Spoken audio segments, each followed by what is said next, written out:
Good day thinkers, thought leaders, progressives, and dreamers. I'm Craig the Writer Stewart, and this is So Much to Say. These are my thoughts in my voice on black shit, white shit, gay shit, and everything in between. Today we are talking to Mark Coley, and we're discussing digital marketing and how the effectiveness of digital marketing can take your business, your entrepreneurship to the next level. He works specifically with millennials. I think you're going to learn quite a bit listening to this podcast because you will learn the effectiveness of social media. That would be your Facebook, your Instagram, Snapchat. Be sure to go ahead and hit the share button because somebody can benefit from this, as always. And if you're not already subscribed, go ahead and hit the subscribe button. We're available for free in Apple Podcasts, SoundCloud, Spotify, Google Play, Stitcher, TuneIn, YouTube, wherever you can listen to a podcast. If you're interested in supporting any of my books, you can visit www.craigthewriterstewart.com. We have a brand new website. If you haven't seen it, go take a look. Now sit back, listen, and enjoy.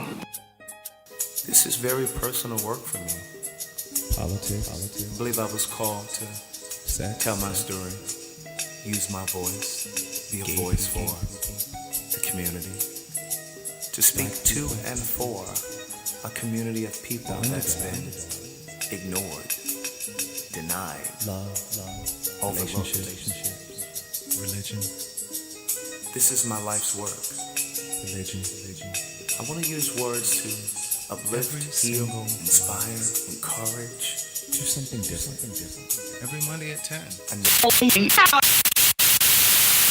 And it's funny, my actual real name is Marquise. So I got fancy when I started rebranding myself. He is from Columbus. What? What's wrong with that? Go ahead. So I got fancy when I rebranded myself, and one of my friends was like, "You should shorten your name." So I was like, Mark. And then I was like, I don't like it with a K. It seems so boring. So what did your mama say when you shortened the name? They still call me Marcus. They just skip all Marcus or Marquise? They skip Marquise and just call me Marcus. So I just shortened it to Mark. But I train millennial entrepreneurs in digital marketing and also content creation. I also have a network group that I started about 5 years ago called Power 5. And it's the same thing where I'm training entrepreneurs, cultivating them, pushing them to the next level in their business and their endeavors, and also creating a community so that we can be together and we can grow together and we all can learn together. So that's who I am. So when you say you train millennial entrepreneurs, yeah. So what does that mean exactly? So does that mean those of us that are not millennials, you can't train us? Is that what you're saying? I can, but a lot of the millennials are really deep into digital marketing, which is everything with social media, email marketing, your website, SEO, video marketing, anything that deals with the computer or the internet where you're connecting people. That's digital marketing. And so, SEO is search engine optimization for the people that are not millennials. Look, you better know this, right? So I'm not a millennial. I'm not too far from the millennials. Yeah. Hey girl, hey. I'm not too far from the millennials. But like a lot of what I do is through social media. Social media. And like I've talked to them before about, of course, my journey began with me writing music, and then it evolved to a stage play. Then it evolved to greeting cards. Now the greeting cards were solely online. So you could go to the website, sayitinaCard.com. You could look at the cards, read the cards, and then order the cards, and then we would ship them to you. So we had everything from breakup cards to trouble relationship cards to birthday cards. I like that. Right. So what ended up happening was when I ended up writing my first book, of course, social media was really popping at that point. Right. And I'll be the first to tell you that I got onto social media kind of late. Like I was never on Vine. Right. I got on Instagram kind of late. I remember when people got on Instagram and were telling me about it. I'm like, I don't really want to do that. Yeah. You're just posting pictures. Yeah. It's irrelevant. You know? Yeah. So I was just like, okay, well, I'm not really. I even got on Facebook late. Like I don't think I got on Facebook until like 2009 or maybe 10. I think it was like 2009, and like people were on it. Yeah, we were already there. People were already on it. But then when I put out my first book, I was promoting through this mobile app that I've talked to them about. It's called Jacked. Oh Lord. And so like I sold more books on Jacked than I did on Amazon. Yeah. And so what ended up happening was once I got really popping on Facebook, I was able to let the Jack go. So I've been off Jack for a while now, but I understand the importance of this, and oftentimes, of marketing through social media. Right, and building a community. When you was talking about earlier, when your community has the name Pen Pal, like that's so cool because if you look at a lot of influencers, they have little nicknames for their community because it makes people feel a part of something. You know what I'm saying? Right. So I belong to the Pen Pal community. I belong to the Beehive. You know what I'm saying? And it's like you're connected to people without even being connected to them via social media and the internet. So it's really cool. So how do you find your clients? So I mainly work with the people in my network group right now. And actually, I'll be honest, this is something that I've been doing for a while, but now I'm turning it into a business. Okay. So it's interesting because, like a lot of people always hit me up and I never really say that this is a price for this. I just kind of help people. But now that it's actually something that I want to do full time, so now the hunt is on to actually find people. So let me ask you this. How could you grow my business and what I do? So I would look at your goal. What is it that you want to accomplish? Because everybody has a different goal. Some people want to sell something through their social media. Some people want to just build a following. Some people just want more likes and credibility. I don't understand why people would just want to build a following. I guess it eventually can convert over to money. So if your goal right now is just to build a following, then focus on building a following. If you have a following, then maybe the focus is I want to cultivate my following to buy from me. Because you can have, like I told somebody before, everybody calling themselves influencers just because they got a lot of people following them. But influence is when I can get the people that follow me to take a certain action. Absolutely. If I can't tell you to go buy a book or download this, I just have fans. I don't have like engaged followers. So that becomes a process of like engaging people.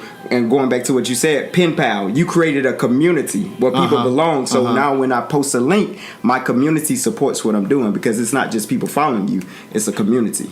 And the thing that I realized too, when I used to just post and I would tell people about the books, I would post pictures from the signings, and I would post pictures of people with the book and things like that. I wasn't engaging them enough.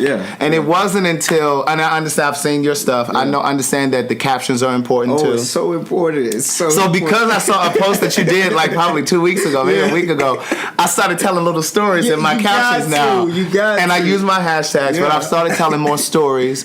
I realized before, like some time ago, that social media, especially Facebook and Instagram, they're amazing ways to get the word out. But they're not guarantees that people are going to buy. Oh, I wish it was that easy. Like in 2008, I started my first business. It was a t-shirt line. And I was like, okay, I'm just going to post links all day. And I know I'm going to sell. Like, it's just going to be that easy. And I think that's a lot of the misconception that entrepreneurs have is that, okay, social media is free. I'm just going to post my link. People going to buy. I wish if it was that easy, boy. And I'm gonna tell you another mistake that entrepreneurs make as well. They think that, or business, especially when they first start their business, they think if I get me a website, that's it. Everybody go with it. Everybody. First of all, we don't know how to find it. Second of all, just because we go there to your website doesn't mean people are gonna buy. So like you can go out and spend all of this money on a website. Like I've seen people spend thousands upon thousands of dollars. Now I, on the other hand, I'm not very technologically savvy. Come on. But there are a lot of things that I know how to do. Now you kind of laughed at me the other day because when we were setting this up, I didn't know how to add. I didn't know how to add this meeting to a calendar. So we're gonna figure that out before you leave. But talk about that. I was savvy enough to go onto Wix.com and create a website. So I started my first website on Wix. And you just build it with, it's just basically a template. You just upload things, you type in your verbiage and stuff like that.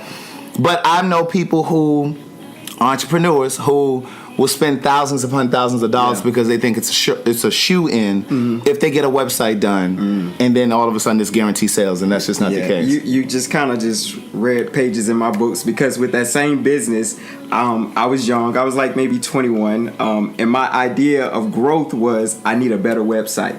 That's the reason people aren't buying from me because I don't have a really good website like my competitors. So I spent $5,000 on a website that I never used. Like, I got the website back and I was like, I hate it.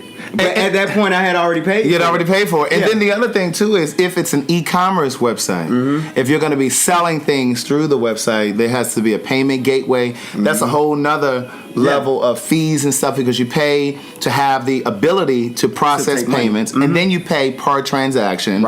You know what I mean? So there are a lot of fees attached to it. So one of the things that I wanted us to talk about was the mistakes that oftentimes young or new entrepreneurs make. Oftentimes we think that we just need to spend so much money, you know, and then we often get caught up in this idea of, oh, if I just had a publicist, or oh, if I just had this, or if I just had that. Preach, And the reality is, and I say to people all the time, you have everything you need right now. You really do. Because if you needed those things, the resources or the means would be there for you to get that. Yeah, I totally agree with that. And and I've been down that same exact road. Like, you must read my little bio or something, because like last year I was seeking a publicist. I was like, okay, I really want to speak. I want to really get in front of people, so I need a publicist. So I seeked out one, and her prices was like, I mean, nothing against her business, but her price was pretty high, and I was like, I ain't ready to make that kind of commitment. But what I understand, going back to the website thing, is that some people are making money through social media and different avenues without a website, without a professional email, without no graphics, without no flyers. So that goes back to the power of a community. Exactly. If I can build a community of people that engage with me and like my story, like my personality, let's be honest, everybody is selling the same thing. Ain't nobody came out with nothing like just super brand new. You selling a book, you selling a course, you selling a training, you do makeup, you do hair. Everybody's doing the same thing. What people buy into is personality. Yes, that's it. And that was the thing that I had to learn. Because see, I'm really a shy person. I kind of had this conversation a couple weeks ago. I did a signing in Baltimore, and the whole Are you audience. an introvert?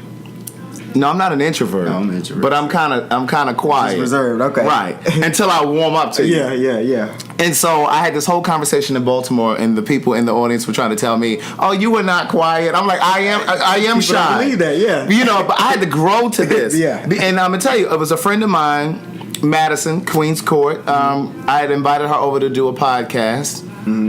We did this podcast. We ended up forming a friendship. And started doing business. And she said to me, she and many other people said to me prior to meeting her, you really need to, I understand you wrote these books and you post your pictures and da-da-da-da, but you really need to start going live on your videos. You need to let people see your personality. They need to hear you talk. They need to see your gestures and your movements. She said because... And all of these people said the same thing. And these three people that said this to me, none of them knew each other. Exactly. And I say all of the time, whenever two or more people tell you the same thing, there has to be some truth to it. Yeah. You have to listen to it. Yeah. And so they kept saying to me, you know, it's great that you post pictures and you do this, but people need to buy into you. They need to like you. And so I started going live on this. Right. And that was when the book sales went to the next level. Exactly. At the beginning, I used to say if I could just sell 10 books a day. 10 bucks a week. 10 bucks a week. That's all I wanted to be able to do was do 10 bucks a week. Yeah. And it's like ever since I started doing this, it just changed. I just had this conversation with a friend of mine today, this morning, and I was like, you know, I just can't even believe that just a handful of months ago. Wow. All because of Facebook. And so if they shut down my Facebook. Well, that's why you're gonna talk to me, because we're gonna build an email list. Okay. We're gonna get all the pen pals email list so that if a platform changes overnight, we'll have a backup and still be able to have access to our community. Right. So yeah. Okay. So take me from, how did you get into this? How did you get into this business? I love marketing. To me, it's a challenge. You know, I feel like marketing comes with the challenge of how do I get a crowd of people to stop and notice me? Then the conversion happens when you say, not only do I want a crowd of people to stop and notice me, I want them to take a certain action once they notice me. Because good marketing could have 10 millions of people say stop and look at your book. But the conversion takes place when they take an action. You know what I'm saying? So I love the challenge of taking a brand or a person per se and saying, okay, these are some tips that you can implement to get people to stop and notice you. And then these are some tips that you can implement to get people to stop, notice you, and purchase from you. Because it goes back to that personality. It goes back to buying into your story. I'm really big and I'm an advocate of telling your complete story. You know, being completely transparent, especially if you're a new entrepreneur. I don't think you need to fake the funk. I don't think you need to pretend to be a big company if you're not. Don't put on your bio, we believe in. No, it's just you. And that's okay.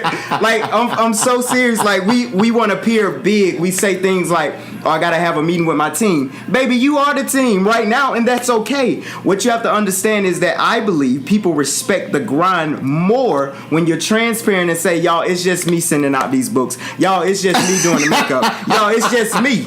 And they respect the story because what we want to do 'Cause they is can see themselves in We it. can see, yeah. And what we want to do is create this grand illusion of big business that people can't reach because they like, man, Craig got a whole team and I can't afford a whole team. But And if it's you're just just me. honest and say, I'm doing this all by myself, now the pen pals understand I can write a book too, and I can do it just myself for right now as well. And then they also understand when I say I really need you to go ahead and support these books. They understand the support is real. Right. I'm gonna need you to go ahead and support these books. Speaking of, the Cash App is up here and it's down here. It's the writer. Come on, One now. book is $20, $236, $354. Okay. Right. We also got ringtones. The link is up there and down here if you have an iPhone or iOS device. But you know, it's funny that you say that because I remember when I started off. Again, I had a greeting card business. This was before I had written any books. I remember putting like I used to carry business cards. I don't really do business cards now. Me either. Business cards are a thing of the past. Get my Instagram. You know, Get my Instagram. Go to my website. Yeah, right here. And so I had this conversation with one of my friends the other day, and I was just like, I don't have any business cards. She said, well, you can't just go to Vistaprint. I said, well, it's not that I can't go to Vistaprint. it's just- Nobody really does business Yeah, cards anymore. It's it's just a waste of money. Yeah. When people give me their business cards, I look at it, I put their email address in my website, make them a subscriber, and then I throw the business card away. Yeah, it's pointless. You know what I mean? So it's really pointless. But I remember when I first started, I used to have that illusion that you're talking about. There was this service, and I can't remember what it's called now. They're still in business, but they used to have a virtual assistant that could really? answer the phone. It was like $99. It was like $3.99 a month or something like that. Like $399? No, $3.99. Oh, okay. I was about to say you was balling. No. It was like $3.99 or $8.99, something like real nominal. Right. And you could just pay to have somebody answer your phone. So like you would put that on your business card. So if somebody called, "Hi, thank you for calling Impeccable Words," which is my publishing company. Yeah. So they would take messages and I could call and retrieve the messages. There was also like a suite address, suite number. Knowing I was working from my apartment, instead of just putting number whatever, I would put suite such and such. Yeah. You know, like that whole thing, like you're trying to create this It illusion. takes so much energy. It takes so much energy and effort, but I'm gonna tell you, it wasn't until I got on here and started talking about my food stamps. Taking them to the grocery store with me and showing them my food stamp card. I saw a video you you posted saw on it? Instagram about that you was at an event. Was that the book signing? And you was talking about being evicted. Yes. Yeah. Yes. So Yes. That's So- how you build community. Right, and so when I started talking about that, that was when things really started to change, and I started to get more interaction from people. I started getting more inbox messages. Yeah. Now it created the kind of a demand where I do need somebody to help me, and so I have somebody now that's helping me. Right. You know, just kind of facilitating certain things in terms of shipping the orders out to them, and you know, because we have T-shirts and stuff. We Yeah. got so much to say podcast So much T-shirt. to say, baby. We got Hey Girl Hey T-shirts. Hey, boy, you know what I mean? hey. So we got all that Yeah. kind of stuff. So now I do have help. So now I can kind of plot and plan next moves. Exactly. So how long ago did you start? Tell them the name of your business and how you guys started. Mark Coley Global right now. Mark Coley Global. That's and my website is markcoley.com. Also do video editing and all that kind of fun stuff. I love. Oh, you do video I editing? love that. It's so fun to do. I don't know how to video edit. I know how to edit like podcast audio. Yeah. But I don't know how to do video editing. I love it. Okay, so then we may be able to do some things because Yeah. I have some things that I want to do and I don't know So how much to. to say. So plenty to say. Plenty to say. So now, when did you get your business started? I've been in business.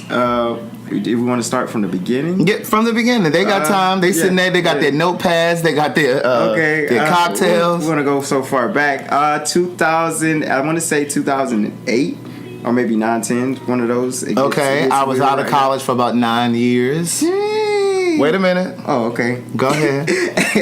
No, what's the Kim Parker? Dang, mama. Listen, as long as you don't look like it, it's okay. You know, you get your good don't look skin, like what you've been skin through. moisturizer. So yeah, 2008 was my first business. Like, first of all, I'll say this to entrepreneurs that in the process of finding your lane, you're going to do a lot of different things. I've done I got so many EIN numbers from the IRS. It's crazy. You know what I'm saying? Of things I've started and stopped. Tell them what an EIN is. And I don't know the abbreviation off the top of my head, but it's your tax ID number. I think isn't it like employment identification number? Yeah, that's it. That's it. Hey girl, hey. Hey girl, hey. So the thing is, you're going to venture out and do a lot of different things. The thing I would say too is that don't feel like you're all over the place. Because all over the place is okay when you're finding your place. You know what I'm saying? Like sometimes we feel like when we start out as entrepreneurs, and some people have the luck of knowing exactly what they're going to do. They do hair, and that's what they're going to do. But some people don't have that luxury. Some people don't have that luxury of knowing exactly what they want to do. They know they want to work for themselves. They know they have the gift of an entrepreneur. They know they have the drive. So what I'll say is do a lot of different things that interest you. And also the thing about entrepreneurship and people who are gifted, period, is that you're gifted at several things. And people say, how do you find your passion? Well, I'm passionate about a lot of things, you know. So your thing, I believe, is the thing that annoys you the most. What is it that gnaws at you? Yeah. Like everybody else can walk past this problem, but you talking about it for 3 weeks. I believe you're not only gifted to solve the problem and you're passionate about the problem, but that's your assignment while you're here on earth. You know what I'm saying? So build a business around your assignment. Business is all about solving a problem. And as long as there is a problem and you have the gift or the solution to solve it, you will always be in business. A barber solves a problem. He solves cutting some nappy hair. A hairstylist solves a problem. A nail tech solves a problem. As long as you can find a problem that you're passionate about solving and you can find the people who have the problem, you will always be in business. But it takes... They say 10 years to find that lane. It takes 10 years to get successful. So if you're looking for that overnight success, like today I want to start something and tomorrow I want to be a millionaire, it may happen, but the odds are that it'll take about 10 years to perfect the business, but also about 10 years to get out of your own way. Because success sometimes is blocked by your rebellion of allowing success to take place in your life because you feel like you don't deserve it. No, I'm talking to somebody because I'm talking to myself. Sometimes success it doesn't come, not that you don't have the capability or the gifting to acquire it, it's because you don't see yourself in those positions. And as long as you have that mental picture of yourself not succeeding at something, you would do everything unconsciously to prevent success from taking place in your life because you don't feel entitled to the success that you should have. But I started in 2008. Let me add to that, and then we're gonna go to 2008. Let me add to that because the reality is it's all of what you just said, and sometimes when things aren't happening right away, it's because you have to be pruned. God has to, and I don't know if you believe in God, but the universe has to prune you. It has to build your character. It has to make sure that you're going to appreciate it because when you get it. And so it's like part of being an entrepreneur in the beginning is about throwing shit against the wall and seeing what sticks. There are going to be a lot of things that are going to fall back down off the wall. But a few of those things are going to stick. With that, I'm going to say this. I shared with you guys not long ago about The Alchemist. It's a book. And it's about a shepherd, and he's on this journey. And the journey he anticipated to be really quick. But along the journey, there were so many setbacks and so many obstacles and so many pitfalls. But what I will tell you is you're never off course. Wow, I love that. Even when it feels like you're off course, you're never really off course. You never are, man. And I've given you so many examples of my own thing. Like when I was just when I thought I was about to hit the target, whether it was me meeting with Brandy to write music for her album, like I was thinking, okay, this is it. This is it. And then it didn't happen. And then I had to go back to a job. But you're never off course. I was never off course. All of those things were a part of the journey. It was a part of the fabric of my story.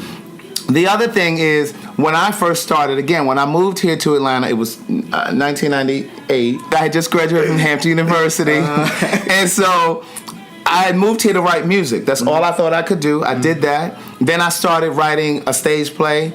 Did that. Started writing greeting cards. And I'll never forget, a friend of mine said to me, well, Craig, it just seems like you're kind of all over the place. This is what you were talking about a moment ago. They were like, oh my God, you just seem like you're all over the place. Just do one thing. And I'm like, but I am just doing one thing. I'm writing. Somebody said, child, I was 4. Really? You tried it. In 1998, you were 4? Get off of here. You need to be in bed.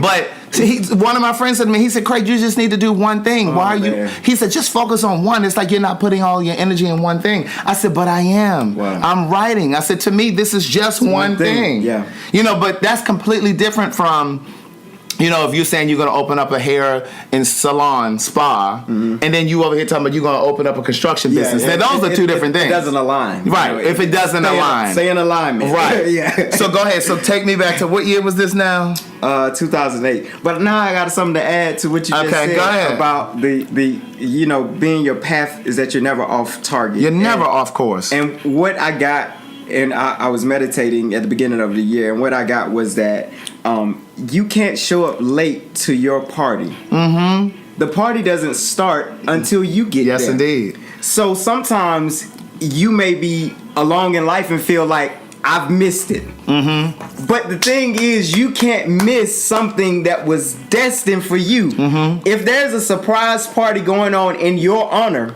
they don't light the candles. They don't start the music. They don't sing happy birthday. They don't yell surprise until you walk in. And you know why we often get that feeling is because we begin to compare the best of ourselves to someone else. That's it. You can't compare the best of yourself to other people. I used to do that shit. Yeah. When I was in the thick of my journey, trying to figure out how to get these greeting cards in the store, or whether I was trying to get music placed with Brandy or Tweet or whoever it was I was working with at the time, the reality is I was comparing. It was more frustrating for me when things weren't happening because I was comparing myself. I was looking at my friends that had traditional jobs. Mm-hmm. I was looking at my friends that went to a job, they got a check weekly, bi-weekly, or once a month. Right. You can't compare to that. You can't. As an entrepreneur, that check might come every couple of weeks. To this day, I know how to stretch $20. Yes, come on. To this day, you'll like be surprised at what you can do when you have no other choice but to do what you got to do. Yeah. You know what I'm saying? So a lot of people say, well, I can't do that. Like, I'm about to walk away from my military contract. I have every opportunity to re-enlist, but I know in my heart it is time to jump full time into entrepreneurship. And to everybody on the outside, that is the stupidest possible decision I can make right now. But I feel God is just like, bruh, if you do this, I got you. And I just I was talking to my therapist, and come on, therapist. Yes, please go talk to people, and it doesn't have to be anything wrong for you to talk to a person. Mm-hmm. So I was talking to her, and every other week I would be back and forth. One week I would say I'm definitely getting out. Next week I would be like definitely staying in. Next week I'm getting. And she said, all right, here's what you're gonna do. You were just vacillating between getting out of the military and staying in, because at one point I was like, well, I still can do my entrepreneur thing and still stay in the military. That's when you're trying to be comfortable versus just jumping. You know what I'm saying? So at one point she was just like, you got to pick something,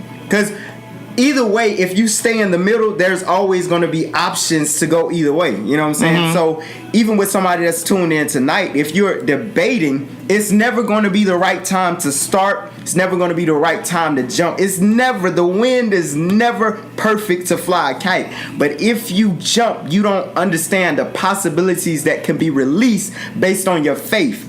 Let me jump in right there. Jump. So listen. So what I want to say to that is, oftentimes with black folks or communities where we don't come from a lot of money, right? Traditionally, we're so used to stability. We're so used to getting a check. Like, I've had friends that have said to me over the years, I could never do what you're doing. Like, I need to know I'm going to get a check. Yeah. Like, I couldn't live like that. Right. You know what I'm saying? But it takes courage. And I did a Monday motivation video yesterday morning. To speak to just this. You know, it takes the kind of courage. The difference between a person that goes to a job and a person who steps out on faith is that courage and that belief in self. Yeah. Everybody doesn't have that. And I remember when I first started out on this journey, my mother used to say, you better leave that writing stuff alone. She said, that's a hobby. You need to get you a job with a 401k.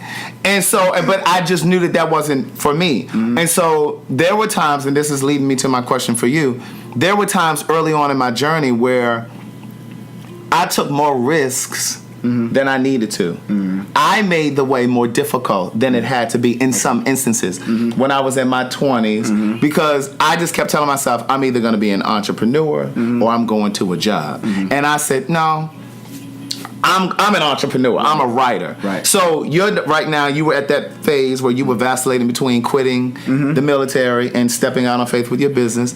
How do you know that it is time? Now I'm going to tell you my answer how I knew it was time, but I want to hear how do you know that it is the time? Because sometimes, because you said I hear God saying because sometimes it ain't God. Yeah. Sometimes it's your own. That's true. Ego Look, telling you just don't want to work a job. Sometimes your lazy ass just don't want to go to work, and you like, oh no, I think God ain't told you nothing.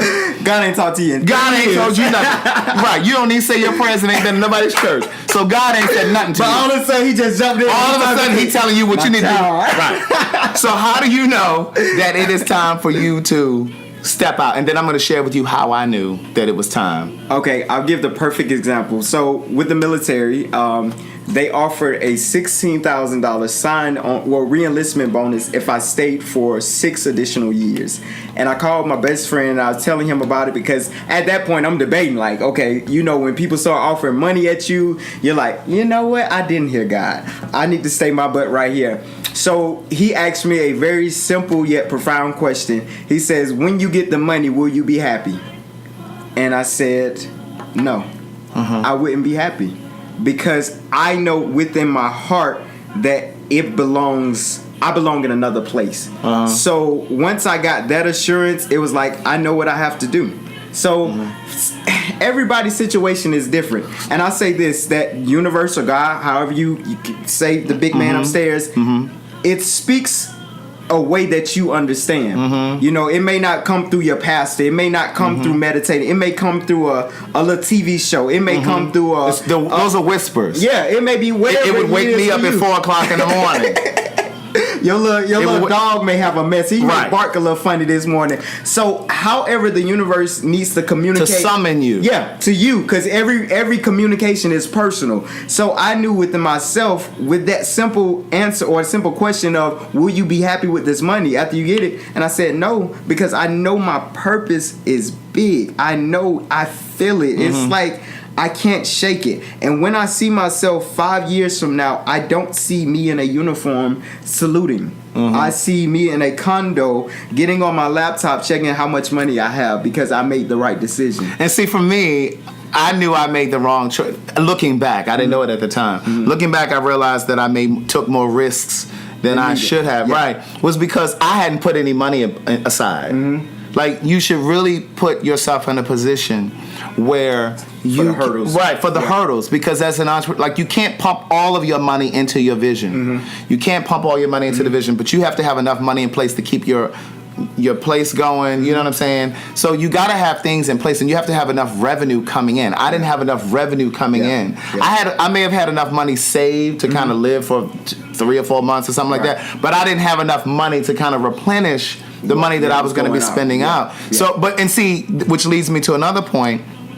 Oftentimes we jump sooner than we should, like I did, because we want to create this illusion for our friends and family, like, oh, he really doing it now. You don't want to say you have to go to a job still. You want people to believe that your business is viable enough, that you're making enough money, and you don't have to do that. Like, stop all of the pretense. If you need to take your ass and drive for Uber and Lyft for a little while, then go drive for Uber and Lyft. Like, you have to do what you have to do until you can do what you want to do. And then when you can stand on your feet, then you can. Because before the military, I was full-time entrepreneur. Then I went into the military to fund my business. So, like, I'm used to that lifestyle. I'm used to that flow. But like you said, you have to be prepared for the jump. So that's why it was such a debate. Like, okay, am I ready? Am I not ready? Am I ready? But I believe that I've prepared financially for the jump. You know what I'm saying? To get myself out there. So. And even then, you still gonna be nervous. You're still gonna be nervous, and you still should be very, very persnickety when it comes to spending money to build your business. Like, he was saying, he spent $5,000 on his website. I spent something stupid like that too. It was like $3,500, and the site was just horrible. Oh, it was on the website. It was a website. It was my very first greeting card website. Say it in a card, and like, when you go to the site at the time, some of the images were larger than the other. Like I've always had it set up. Oh, it was terrible. And the idea that I had for the website at the time was when you go to the website, I wanted it to have like what's it called? This is where you come in. It was like the images and stuff on the web flash. And so like when you got to the website, it was supposed to open like flash a book. website. Right, and it was supposed to open like a book. We don't even have those anymore. Right. It was a long time. And so And so he took my money, didn't really know what he was doing, and I mean it was just a mess. And I was stuck with this website. So even when you do take your risk, even when you're doing your business, because a lot of times people feel like, well, this is my business, so I need to put the best in it. So the best doesn't always mean spending a bunch of money. You know what I'm saying? So you still want to try to take financial shortcuts when you can. Don't cheapen your business or cheapen the service or the product that you offer, but you can always cut corners. In terms of how you spend your money. Just because you have some money coming in doesn't mean you just flush it down the toilet. Exactly. And I also feel that if you, in the starting phases, you're going to be every single role in your business. You're going to be the marketing. You're going to be the customer service. You're going to be the mail carrier. You know, you're going to be everything. But the good part about that is that you're learning all of those different lanes as it pertains to business. And like you just said, did you create your Wix website? I did. So okay, that was free. You know, you made your own website. So but then you just pay the monthly hosting fee and that kind of thing. So but now I have a web person. He does the maintenance on my websites. He does all of my flyers. Like when I have a fancy now. Oh yeah. You know, but it's about building to that. You know what I'm saying? And then in October we're gonna just do a whole rehaul of the website because we're gonna move from Wix because he complains all of the time about how he hates Wix. He wants to move to WordPress. A lot of people use WordPress. Right. So in October, I don't like Wix anymore either. Right. But see, I didn't pay Wix through October for hosting. So he was like, "Can we just switch now?" No, we can't. Unless you're gonna come down on that. So we're gonna switch over in October. So the website is gonna be completely overhauled. It's gonna be a complete redesign. But you know, for now, you know, he does all the flyers and stuff, and that's that. It works. So 2008. Tell me about 2008 when you started your business. I started my T-shirt line, and the funny thing too about that, and everybody has a different story when it comes to entrepreneurship. I didn't have no money to start a business. Like I didn't know what I was doing, but I met my best friend then, and I was so sold on my vision, and that's a gift in itself to be able to. Vision cast, you know what I'm saying? As an entrepreneur, because you ain't got money right now to pay nobody, so you got to be good at selling the vision. So I was good on describing my vision, and I was so passionate about it that my best friend at that time took money out of his 401k and gave me the money to start the business. So like he gave me money. Does he have shares, or he just loaned it to you as a friend? Well, he became my business partner at that point. Okay. So of course, I had the T-shirts going, and one of the biggest mistakes I made with the T-shirt line was that everybody always told me, "Well, if you had this color, I would buy." So I spent additional money that I didn't have, of course, to get extra colors to take it back to the people that said they would buy if it was this color. They still didn't buy. So I learned so many lessons. I learned about that was my first Wix website. That was even before they had the e-commerce option on Wix website. So I had to work around that. I learned about video marketing. Like that was my test. You know, I thought I was going to be the next Sean Cohn of T-shirts, but it wasn't like that. It was more so a building ground. And I got 10 other businesses on the starter, so I don't know if we want to go through all of them. You know, that was something that you just said a moment ago that I wanted to pick up on.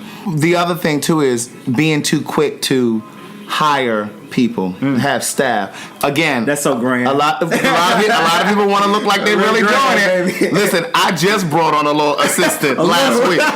Okay, they an intern. Like, hey, you work for free, right? And her little money her little peanuts I sent through the cash app. So it ain't nothing major. We don't have no payroll company and all that stuff. But I think I have a friend who had a restaurant some years ago. He no longer has it now. I think sometimes just because you have ideas, just because you have the vision to do a business, doesn't mean you know how to run a business. Oh, that's and I had a friend, I had a friend who started a restaurant. And long story short, he hired all of this staff. He had people running the cash register. He had hosts. He had a chef cooking. Like I'm like, you're supposed to be the chef. And it was like he just wanted to show up, tell people what to do, leave. Like, he was never cooking. And I'm like, what are you doing? Like, why are you not here? Like, I'm like, you don't even need a chef. Yeah. You need to be running that register. Mm-hmm. You need to be cooking and maybe have somebody come in part-time. But he had them working, all these people working full-time. Wow. He actually had somebody that was funding his idea. Mm-hmm. And then eventually, she probably got exhausted because she was just tired of burning money. He riding around. I'm going to give away too much because, like, I don't want him to know who I'm talking about. But he ended up buying a luxury car. Like, he should have been riding up. And I tried to tell him, you just need a little basic car. Mm-hmm. You don't need no fancy car. He pumping all this money into a luxury car, which you should have been saving that money. Right. Yeah. So that was how you got your business started. Mm-hmm. Through funding from someone else. So sometimes if you're good with the, like I said, vision casting, sometimes you don't have the money to do something. There are a lot of people that see a great idea. Those are people that are called investors. They see a great idea and the potential that it can have, and they will buy into it. So yeah, right. Yeah, sometimes you have that luck. Most of the time. Not all the time. Yeah.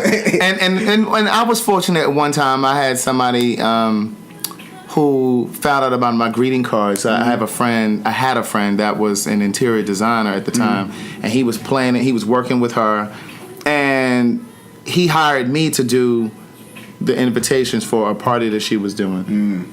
And through that, she hired me to do the invitations, and she ended up finding out about my greeting cards. And she said, "Oh my God, these are really good." She's flipping through the book because I have like a manual or like a template of all of the greeting cards. And she said, "Oh, these are really good. You just need somebody to invest in you." And literally after like knowing her for like 6 weeks, she gave me like $6,000 or something like that to like promote the business. Yeah. She said, "What are some of the things that you would do?" And I say to people all the time, my nephew included, because he is a serial entrepreneur. Like he comes from one thing to the next, and I'm like, you just have to. He has really good ideas, but he doesn't stick to them. Yeah. And as soon as it starts getting difficult, he just jumps ship and starts doing something else.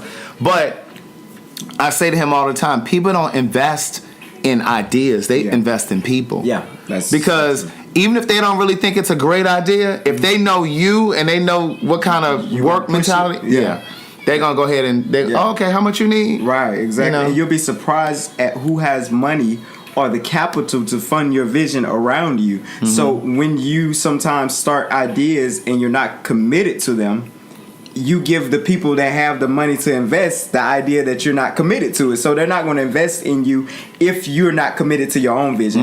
How can I expect you, if I just met you, to be interested in my vision and I'm not that interested? I don't even promote it. I don't even talk about it. I'm not, so you can't expect people to buy into something that you're not sold on yourself. So when people consult you for their business, what do those rates look like? Well, right now I'm charging $100 an hour, so I don't think that's bad. I prefer to work in group settings because I am an introvert and my energy goes so quickly. So in other words, don't be having me pay my $100 an hour and you sitting there zoning out. Right. I'm gonna send you a Zoom invite. You gonna get up with 10 other people. I'm like, wait a minute, you charging me $300 for these 3 hours and this is all you got done? Right. Okay. But what I'm also knowing how I flow. You remember what you had to say? I sure do. I remember now. Go ahead. But knowing how I flow too in business, knowing my lane, like I'm an introvert, so like talking to one person at a time drains me emotionally, mentally, everything is like my battery's dead. So I have to work around that. So what I've started doing was creating trainings for people, and people can purchase based on what they need. So I'll pre-record a training or a walkthrough on how to build your website, how to do your email marketing, how to do your webinar, how to do video editing. I'll do these mini trainings. I'll do one live, which is the webinar. I'll save that webinar and then I'll resell it, package it as a course, and resell it to people as here's what you need. This is what I got. This is what I wanted to ask you earlier. I had it down here on my notes. I want to talk about women, business, and their relationships. Oh, okay. Because let's go.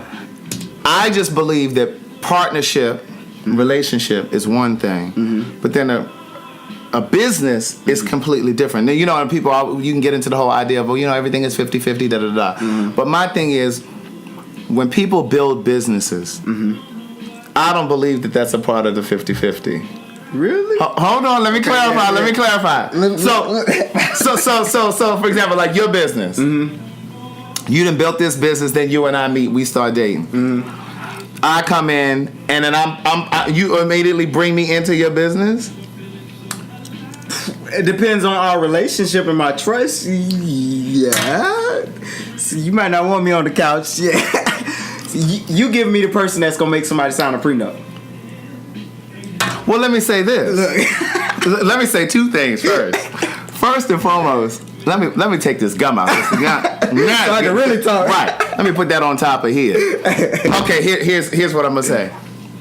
We get together. Mm-hmm. I have all of this stuff that I have going on before. The books, the greeting cards, shit starting to pop. Mm-hmm. We get together, and then let's say you don't have your business. Mm-hmm. Let's say you working at the Delta counter. Mm-hmm. You baggage claim, okay. or you're airline, you're flight attendant. Come on, upgrade me, please. Okay, whatever. So you think that all of a sudden that when we get together that now... Not all of a sudden. Okay, so you think that... Well, here's what I'm trying to say. I have issue when women get into relationship. I'm going to give you an example, like Mary J. Blige. She was Mary J. Blige when she got with this guy, Can Do. Right. All of a sudden, she makes him her manager. Now this woman paying him $40,000 a month because the relationship don't work. Yeah. And then I'll give you another example. There's a business here called Cammy Cakes. Mm-hmm. It's the dessert business for those of you who may not know. It's a black woman that started this business. I had a podcast with her last season. Long story short, she and her husband were together when they built this business together. She actually took money out of their equity in the home, and they started. So it was the seed money. Now, if they divorce, they're still together. Now, if they divorce today, I believe he should get half. I do believe that because he was there and it was their house. Yeah. But if she had that shit in place before he got with them, I don't think that he should get half. Not half. And I just feel like a lot of times women make the mistake of, and now we have the community who can get married and stuff now. I think sometimes in an effort to try to prove our love, we give too much. And it's like, or you add somebody to your house. It's like, if I've been in this house all these years, why am I adding you to my house? Now, we can go buy a house together. But why would I add you to my house if I've been building? And then if we break up, you get a piece of my house? Yeah. And so to the point that you made about the prenup, I do believe in prenups, and I'm going to tell you why. Because a prenup is not in preparation of us not working. It's so that we can put things in place while we get along. So that if we stop working, we can say, well, no, this is what we said we were going to do right here. I'm fair while I'm in love with you and while you're in love with me. I love you. Sign this, because if you get mad 3 years from now, this is what we talked about. Yeah. So that's what a prenup is for. So I do believe in that. I think that you should approach a relationship the way that you approach a business. Now, I'm going to give you everything while we're together. I'm going to give you, I'm going to pour into you. But I just feel like sometimes with relationship, love makes people... It does. It's supposed to. It softens things. I mean, it makes you, you head over heels for this one person. You see the future. I believe in all of that. I believe in all of that. I believe in all of that. It's hard to fight that human part of us that craves love, craves to be with somebody that I trust with everything. You sleep with this person. You have sex with this person. Y'all drink out the same cups. Y'all make kids together. Y'all this, that. So one would want to believe that this person, out of all people, wouldn't betray me. But it happens. And it happens. And it's not that you're anticipating it, but I just think that you have to be as smart in your relationship as you are in business. If you were smart enough to build a business, then you should be smart enough to preserve it and protect it. That's a word. That is a word. Now, I'm not saying that I'm not going to give you all of my heart, because I'm going to give you all of my heart. That is a word. But I just feel like I don't have to make you an executive in my company. And you know what I'm saying? I just think that Bobby and Whitney, another example. I don't know if you guys did you watch the documentary? I didn't. The documentary was really good. The Whitney? Yes. I haven't. I want to watch it. Really good. And there was some examples in there. I always go to the Mary J. Blige example. Yeah, but like even with Whitney, like she knew that her career was bigger than Bobby's.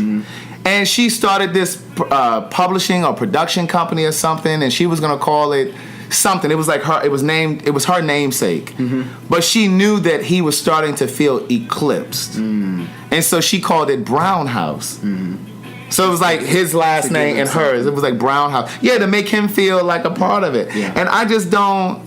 I mean, but Because I just feel like I want you to be with me because of the love that I'm giving you, not because I'm giving you a part of my house or my company or my bank account. But I think they were in a relationship prior to that, so of course. So, but it's when that love gets involved. It's just some lines you just like. What you're doing may not be the best decision, but I can't help it. Like, I'm just honest. Like, once you're in love. How old are you? I'm 30 now. I was about to say 29. Oh yeah, you just had a birthday. Happy belated. Well, see, I'm 42. I'm 29. I'm still 29. So there's a there's a 12-year difference here. Mm-hmm. So maybe when I was 30, I may have been thinking. I don't even know if I was thinking like that at 30 though. Okay, so I hear you. So you would. We got to continue that conversation. Like, so you would merge your. Not right off. Like, I ain't gonna say I'm just gonna go in something Google-eyed. It would be one thing. Like, for example, like what you said with your best friend. Mm-hmm. He invested in your business. Right. So he had something. He had some sort of value. He brought value to it. Mm-hmm. I'm talking about in relation when people date and they don't have any value. Yeah. And you just adding them just simply because you're trying to show make them how much feel, I love you. Like, this is my. And because they might be insecure because of what you've built and what you've accomplished. And so now you. If you're dating somebody, and I know we all say we're not gonna date beneath our whatever date down. Yeah, we're not going to do that. But sometimes it may happen. You may fall in love with the janitor, and there's nothing wrong with the janitor. There's nothing wrong with that. I'm not saying that at all. You may be the principal, and the person that you find attractive or interested is a janitor. So you bring this person into a relationship, and you see that they have a drive to do more in life. You have the ability to help them. Naturally, what you want to do is allow them a place that you can help them move. But here's the thing. I want to help you by my example. Not because I'm like, okay, babe, get up. It's time for you to go to work today. Or why don't you go take this class today? Like, I don't want to have to stoke you. Mm-hmm. I want to help you because you see me get. I'm like, damn, he really hustling. Like, damn, let me. But sometimes it doesn't work like that. Sometimes they look at that as like, damn. Like, I'm trying to do my thing, and they just got it so easy, or they got the right connection. Well, here's the thing. I think that the energy and the space that I'm in right now, I wouldn't even attract that kind of person. I do believe that too. I believe you attract what you put out. So I believe you dated the level of your self-esteem. Yeah, that is very true. Like, some people like, well, I have a hard time dating. This is all the people that I attract. Well, what are you putting out? You know, flies come to dead stuff. Right. And again, I mean, like you were saying, like the example that you gave, like the janitor. I'm not saying that somebody who does really, really well shouldn't date a janitor or date a person that picks up trash, like a garbage person or something. I'm not saying that. Mm-hmm. What I'm saying is you're not evenly yoked financially. Yeah. So I don't think that just because you make more or have more that you now have to try to add them to all of your assets. Yeah, like you don't have to try to elevate them. Mm-hmm. Like, I mean, of course, you're going to probably pay for most stuff because you got the money. Yeah. You know what I'm saying? You're going to pay for most of the trip. And eventually you're going to get tired of that anyway. You're going to get tired of it. Like, really? I'm tired of buying everything. You don't think so? Now, see, that's where we differ.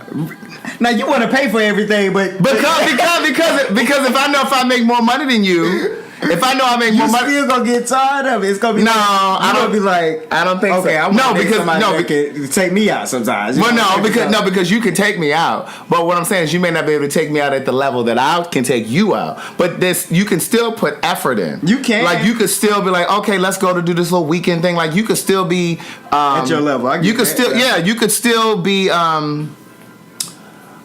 creative and be like, hey, let's go down to Miami for the weekend. You know what I'm saying? Or whatever. Mm. Now, I might be like, okay, we're going to the Swiss Alps and we're going to fly private and, you know what I'm saying? Now you creating this like, dang, I don't even need to do nothing because my little stuff compared to yours. You know what I'm saying? Like No, because I'm going to be like, well, I want to go for 10 days, but I know you only get 3 days off, so you meet me there. See? No, I'm just playing. I'm just playing. But no. Meet me there. I'll be there. Well, I'm going to go 3 days before you because I know you got to go to work.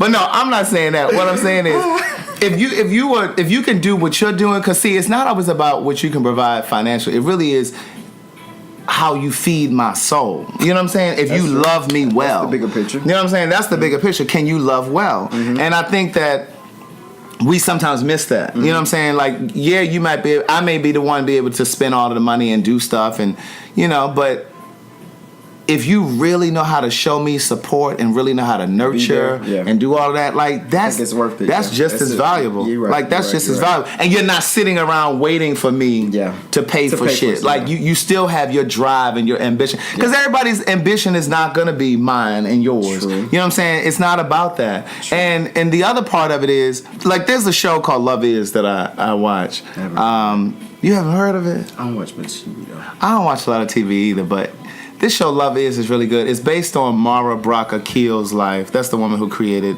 Girlfriends, The Game. Oh, really? Being Mary Jane. And so it's based on her real life. And so she and her current husband, they met when they were young. She was already getting established as a writer. He was homeless. He was living with an ex-girlfriend. Wow. His car broke down, didn't have a car after a while. When he and the girlfriend broke up, he was sleeping on his friend's couch. Like they had this instant connection. And she was conflicted because of where he was at that point in his life. And you can't judge people on there today. You can't judge people on there today. Because that was me one day. That was me once upon a time. And I'm sure there were people that probably counted me out. So I don't look at it like, well, he's not where I am, or, and I gotta... Right. You know what I'm saying? You just have to be where you are. Be and be comfortable where you are, be secure where you are. The issue that I've had as of late, and I haven't dated in a while. I've been single 7 years, but part of what I've found to be an issue, and I had this conversation with some friends recently, I've had people say, oh, well, and I don't, this is so crazy to me because, like, with social media, like, if you get enough of a following, like, it turns people off. Right. Somebody said to me, you're a public figure. I'm like, what the fuck? Like, what is that? They feel like they're competing against... Exactly. But what I hear them saying is, I'm insecure and I can't handle that. Yeah. Your light is too bright. That is what it literally boils down to. But they reflect it back on you. Yeah. It's your problem that you're creating. Exactly. And I think, again, going back to what we were saying a moment ago, I think that's why sometimes people who have this light or have this successful career or whatever end up doing too much in their relationship in the way of... To prove to them, I am on your level. Yeah. I'm not high maintenance. I'm not this. No, I'm not gonna dim my light for you. I'm not a super celebrity. I'm not I'm not gonna downplay what I've done. I totally do. Yeah, and that doesn't mean you got to walk around popping your collar and crossing your ankles under the table, but when you're dimming your light. Exactly. You feel it. Exactly. When somebody giving you a compliment, you got to downplay it because you don't want the person you with insecure. Exactly. So that's it. And that's why Mary J. Blige ended up making that man her manager. Yeah. And that's why she paying all his money now. I've realized that the qualities that often draw people to you are often the same qualities that make them insecure in your relationship. That's good.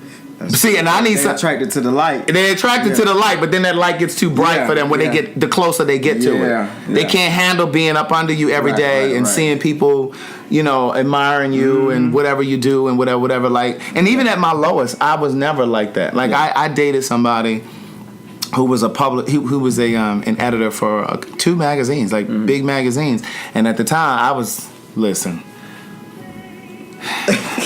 I had agencies paying my rent. He didn't even know none of this stuff was going on. Like, I didn't even want him to know that I was struggling. You know what I'm saying? But I knew who I was. So, like, I wasn't, like, intimidated or threatened by him. Like, I was, if anything, it pushed me. Like I was saying, it was like, because he would get up first thing in the morning every morning, and he'd be up writing and editing stories. He'd be out the door to the gym. He'd be back. I'd be just rolling my black ass over. Because I was really, looking back, I was in a depression. Didn't even realize it. You know what I'm saying? But it inspired me. It drove me. You know what I'm saying? But sometimes that can really that can be kryptonite to some people. So it depends on the person then. So to one person, it feeds them and say, I got to get out of this place, and I have a perfect example of what I need to do. And to the other person, based on their perspective of life, it's the complete opposite. Right. So, right. That's so interesting. And so, I just hope that I draw like energy. And, and let that be get that. some flies every now and then, but you Right. Yeah. You just pop them out. But I'm really good at picking out the... Yeah. If I feel somebody coming into my life and I feel immediately they start to drain me, I'm like, this ain't gonna work. And especially as an entrepreneur, like, you need somebody, and even if they're not an entrepreneur, even if they're not an entrepreneur, you need someone, because sometimes it could be the guy or the girl who works for just a day job, and they don't have the ambition that you have. But they could be the ones that could really nurture your soul and your spirit and really kind of build you back up. Because I'm going to tell you, there are some days as an entrepreneur when you wake up, sometimes you go to bed and it feels like the world is on your shoulders. Like there are days when you're like, damn, how did I get into this? Like what happened? Like what? And people don't even understand the constant battle that you deal within yourself, because entrepreneurs have to put ourselves on the forefront of everything. Like, you know, even with you with your book, like you putting your book out there. Will people like it? Will people? Mark, I have 3 books. Excuse me. So much to say. So much. Mark, I have 3 books. When you put your 3 books out there, don't let nobody minimize what you've done right now. correct them in the moment, baby. Correct them in the moment. Look, not offline. I don't want him to get too comfortable saying I only have 1 book, because he got some of his friends over here looking at this video too, and I need y'all to know that there are 3 books, and they are available on Amazon, all e-readers. They're available on Audible. I'm narrating them, the first 2. I should have did that with my book. You bought the book?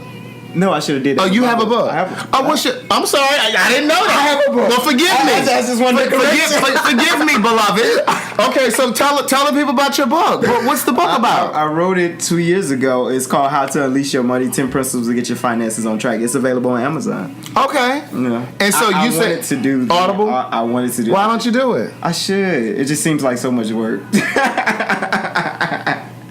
What? See, this is where you need somebody to push you and be like, no, beloved. Right. We gonna get this book on Audible. How many pages is the physical book? It's small, so I think about like 100-something pages. Okay, you need to it's cumulative. Recording it is cumulative. You have all of this set up. Yeah, a little bit of here. Right, you just record. I know it's easy. Yeah, but I will say that it took me a minute to do mine too, because like with the first book, I was excited, and the first book is 337 pages. Yeah. But I was excited to do that one because it was the first one, right? Right. But by the time I did the second one, I was just like, shit, I ain't about to do this. Like literally, years had gone by, and it wasn't again until I started doing these Facebook Lives, and I started getting people reading the book. And one of my viewers and readers in Hawaii kept messaging me. He said, Craig, can you please get the second book? Now, mind you, he had the physical books, but he wanted the audio too. That's crazy. And so, because he had heard the audio of the first one, he said, I really just want to hear you do the second one too. And I was just like, and I kept saying to myself, why does he want this? Like, he got the physical book. Right, like, why? right. And I good enough. I just didn't make time to do it. And so I finally made myself do it. And I just did like chapters, 1 chapter at a time, or whatever. And really and truly what I would do is I would go through the book. I didn't read it in order. I would go through the book and I found the smallest or the shortest chapters, and I would read those first, and then I'd go and do the long ones. Yeah. Tell them the name of the book again. Somebody said they didn't catch it. How to Unleash Your Money: 10 Principles to Get Your Finances. Wait a minute, what? 10 principles. Get your little sip of wine here. He's slurring and carrying on. You a mess. Okay, tell him again. How to Unleash Your Money: 10 Principles to Get Your Finances on Track. How to Unleash Your Money. 10 principles to get your finances on track. It's on Amazon. You just search it's on Amazon. MarcColey. Yes. Mark Coley. Thank you guys for listening. This is So Much to Say. We're available every single Monday at 10 a.m.